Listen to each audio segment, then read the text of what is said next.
It is said that the first church in Rumšiškės was built in the early 15th century by the King Jogaila.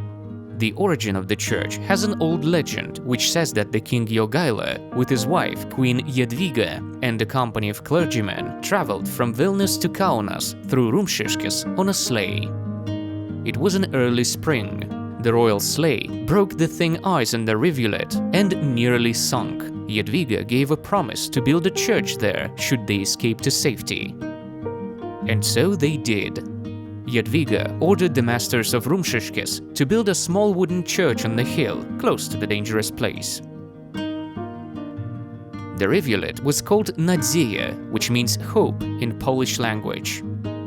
The construction of the modern-day wooden church in Rumšiškės town dates back to the early 18th century, but the history of this building is very complicated. In 1700, Rumšiškės parson Samuelis Galigantas wrote that he, an unworthy, sinful and poor priest, funded and constructed a church in the town of Rumšiškės, which is named after Saint Michael, the Blessed Virgin Mary, and Saint George. The new large church was designed according to folk architecture traditions that were deeply rooted in Lithuania. In 1859 to 1860, the church of Rumšiškės had undergone capital renovations and had been partially reconstructed. In 1938, the building was acknowledged as a valuable ancient monument. During the planning of the construction of Kaunas hydroelectric power plant, the town of Rumšiškės, which is situated in the lowland area of Nemunas, was supposed to be flooded, and thus the wooden church and the 18th century belfry behind were relocated into a new place, the upper terrace of Nemunas.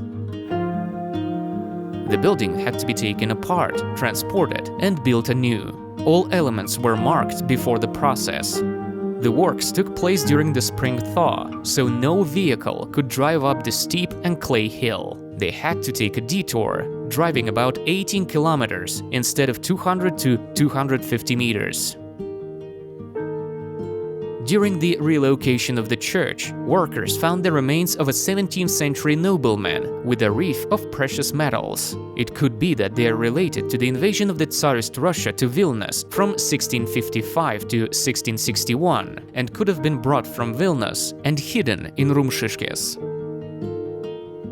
The church is an example of traditional Eastern Lithuanian folk architecture. It is rectangular, has side sacristies, a 5-side apse, and a belfry. The high rectangular pediment is decorated with the Eye of Providence, and above it there is a small Baroque turret.